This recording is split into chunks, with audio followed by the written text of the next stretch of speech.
Hi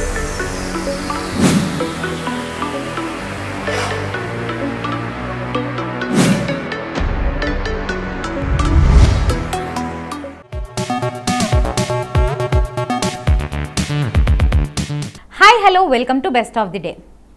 మరి ఈరోజు best of the డేలో ఒక కొత్త విషయాలతో పాటు కొన్ని ఆసక్తికరమైన నిజాలు మరియు చరిత్రలో ఈరోజు జరిగిన ముఖ్య సంఘటనల గురించి తెలుసుకుందాం. Let's start the programme.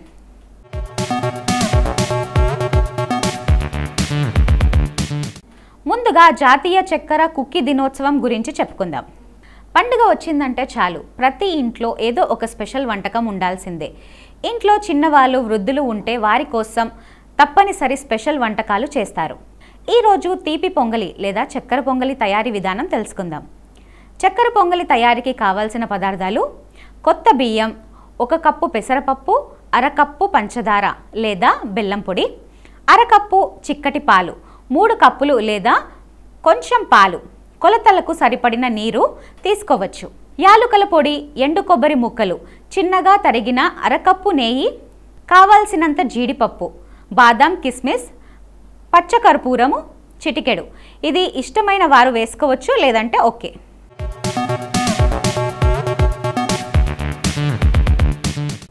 తయారీ విధానం: ముందుగా బియ్యాన్ని పెసరపప్పును నానబెట్టి ఓ అరగంట పాటు అలా ఉంచేయాలి. అనంతరం నీరు లేకుండా జల్లెడ వేసుకోవాలి. ఇంతలో బాణీ పెట్టి నెయ్యి వేసి కొబ్బరి ముక్కలు, జీడిపప్పు, బాదాం కిస్మిస్లను ఒకటొకటిగా వేయించుకొని ఒక గిన్నెలోకి తీసుకోవాలి. తర్వాత మరికొంచెం నెయ్యి వేసి వేడి ఎక్కిన తరువాత బియ్యం, పెసరపప్పు దోరగా వేయించుకోవాలి. ఇంతలో మరో స్టవ్ పై మందపాటి గిన్నెను పెట్టుకొని పాలు పోసి మరగబెట్టుకోవాలి. తర్వాత అందులో వేయించిన బియ్యం, పెసరపప్పు వేసి గరిటెతో తిప్పుతూ బాగా ఉడికించుకోవాలి. కొంచెం మెత్తగా ఉడికిన తర్వాత పంచదార లేదా బెల్లం పొడి వేసి బాగా కలపాలి.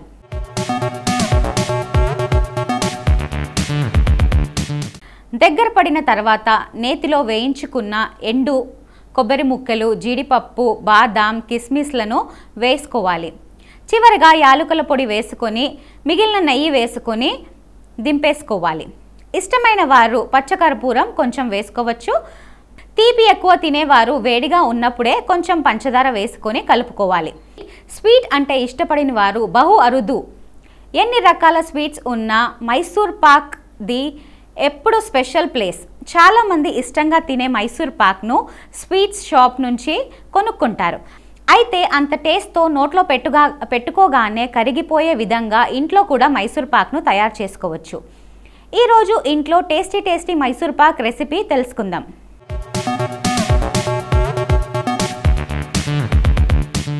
తయారీకి కావలసిన పదార్థాలు: శనగపిండి, కప్పు పంచదార, కప్పు నెయ్యి, కప్పు కంటే ఎక్కువనే నీరు. తయారీ విధానం: ముందుగా శనగపిండిని జల్లడించుకోవాలి.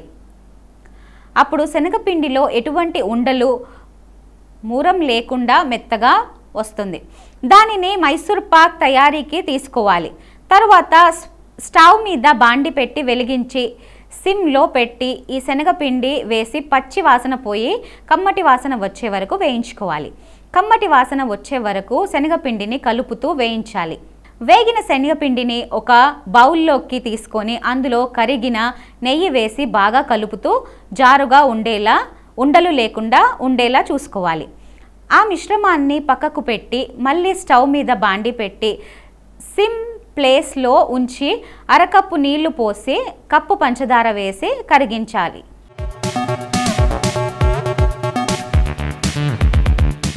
పంచదార పూర్తిగా కరిగి బాండీలో మిశ్రమం ఉడికి వస్తుంది. ఒక చుక్క చూపుడు వేలి మీద వేసుకొని బొట్టుని వేలితో నొక్కితే సన్నటి తీగ ఫామ్ అయ్యే వరకు పంచదార పాకం పట్టి అందులో శనగపిండి మిశ్రమాన్ని వేయాలి. తరువాత పంచదార పాకంలో వేసి మిశ్రమాన్ని బాగా కలుపుతూ ఉండండి. మధ్య మధ్యలో మిగిలిన నెయ్యి 2 చెంచాలు వేస్తూ అలా కలుపుతూ ఉండాలి. శనగపిండి పంచదార మిశ్రమం బాండీకి అంటుకోకుండా అటు ఇటు కదుపుతూ నెయ్యి తేలుతూ ఉండేంత వరకు వేస్తుండాలి. అంతే, మైసూర్ పాక్ తయారీ పూర్తి కావడానికి వచ్చిందన్నమాట. కొంచెం మిశ్రమం తీసుకొని వేలితో తీసి నలిపితే గుండ్రంగా గింజల్లా కూడా అవుతుంది. కొన్ని రకాల స్వీట్లు చాలా వరకు అందరికీ నచ్చుతాయి. దాని రుచి సువాసనకి ఫిదా అయిపోతుంటారు. అలాంటి స్వీట్స్లో ఒకటైన మైసూర్ పాక్. అయితే ఈ స్వీట్స్ పండుగలు వేడుకలు తప్పనిసరిగా ఉంటుంది.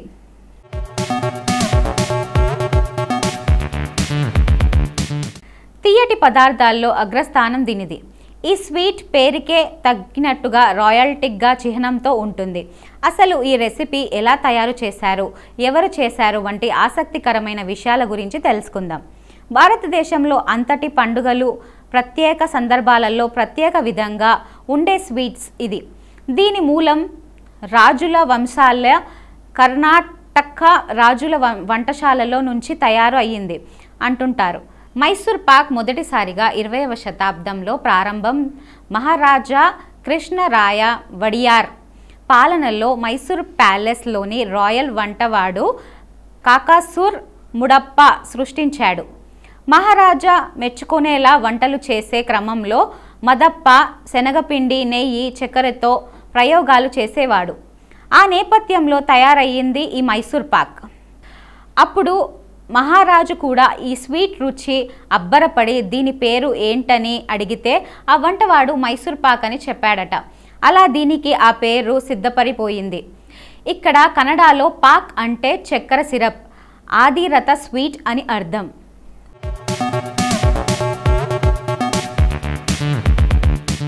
ఇప్పటి వరకు జాతీయ చక్కెరకు దినోత్సవం గురించి మనకు తెలియని కొన్ని ఆసక్తికరమైన నిజాలు తెలుసుకున్నాం కదా. మరి జూలై 9వ తేదీన ఒకసారి చరిత్రలోకి వెళ్ళి చూస్తే ఎంతోమంది ప్రముఖుల జననాలు జరిగాయి. మరి ఒకసారి చరిత్ర పుటలోకి వెళ్ళి నాడు జన్మించిన ప్రముఖులు ఎవరో తెలుసుకుందాం రండి.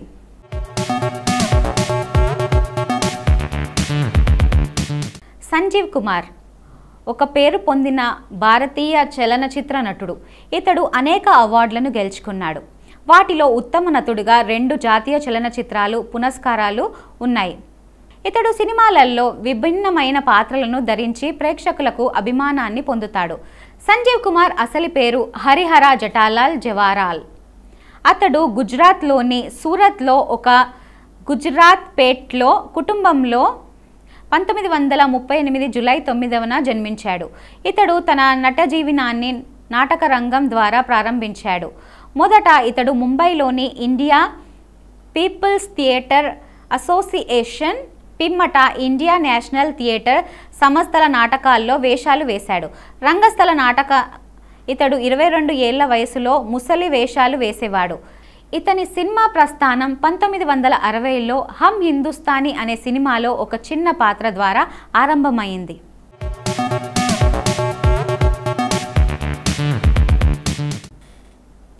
సంగీత బిజ్లానీ భారతదేశానికి చెందిన సినిమా నటి. ఆమె 1980లో మిస్ ఇండియా విజేతగా నిలిచింది. సంగీత 1988లో ఖాతిల్ సినిమా ద్వారా సినీ రంగంలోకి అడుగుపెట్టింది. సంగీత అజారుద్దీన్ల వివాహం నవంబర్ 14, 1996లో ముంబైలోని తాజ్ మహల్ హోటల్లో జరిగింది. అప్పటికే నోరాన్ని పెళ్లాడిన అజారుద్దీన్ సంగీతను పెళ్లి చేసుకునేందుకు నోరాన్కి విడాకులిచ్చాడు. అజారుద్దీన్ సంగీత 14 ఏళ్ల వైవాహిక జీవితం తర్వాత 2010లో విడాకులు తీసుకున్నారు. సంగీత బిజాలిన్ 1960లో జూలై 9న ముంబై, మహారాష్ట్రలో జన్మించారు. బిజాలిన్ 1988లో ఖతిల్తో బాలీవుడ్లోకి అడుగుపెట్టింది. ఆదిత్య పంచోలి సరసన నటించింది. ఆ తరువాత త్రిదేవ్, హత్యార్, జురుమ్, యోధా, యుగంధర్, ఇజ్జత్, లక్ష్మణ్ రేఖ చిత్రాలతో నటించింది.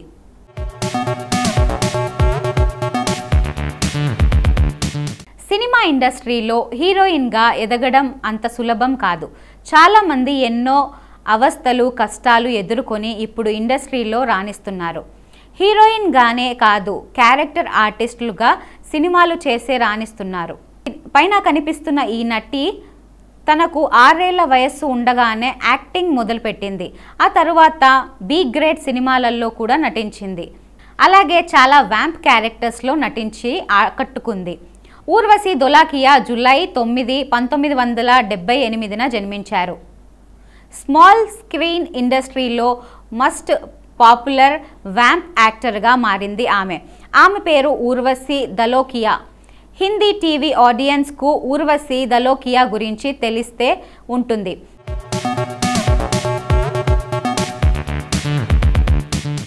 గురుదత్తా పడుకునే దక్షిణ భారతదేశంలోని మైసూర్లో జూలై 9, 1925న జన్మించిన గొప్ప భారతీయ సినిమా దర్శకుడు, నిర్మాణ, నటుడు.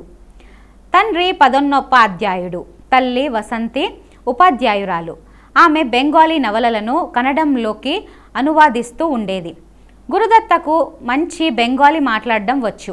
ఆయన 1940లో ముంబైకి చేరుకొని బాలీవుడ్లో ప్రవేశించాడు. ఆయన కోల్కతాలో కొన్నాళ్ళు విద్యాభ్యాసం చేసిన కొంతకాలం ప్రముఖ నట కార్యాలయ ఉదయ్ శంకర్ వద్ద నాట్యాన్ని నేర్చుకున్నాడు. తర్వాత ప్రతాప్ స్టూడియోలో కొరియోగ్రాఫర్గా చేరాడు. హమ్ హేక్ హై సినిమాలకు తొలిసారిగా దర్శకత్వం వహించాడు. ఆ తర్వాత వచ్చిన ఆయన సినిమాలు మాస్టర్ అండ్ మిస్సెస్ 55 పైసా, కాగజ్ కే ఫుల్ బాక్సాఫీస్ వద్ద ఘోరంగా విఫలమవడంతో విరక్తి చెంది సినిమాలు తీయడం మానేశాడు.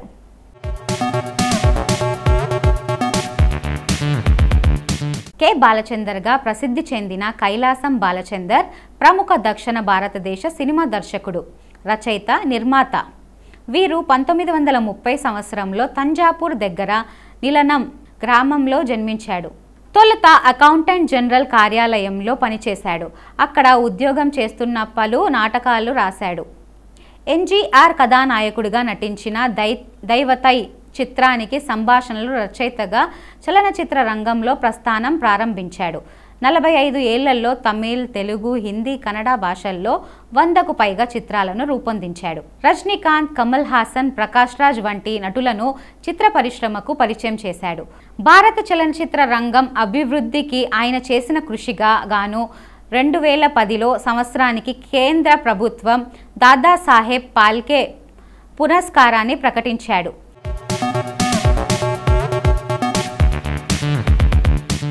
సో ఇదండి ఇవాళటి best of the day episode.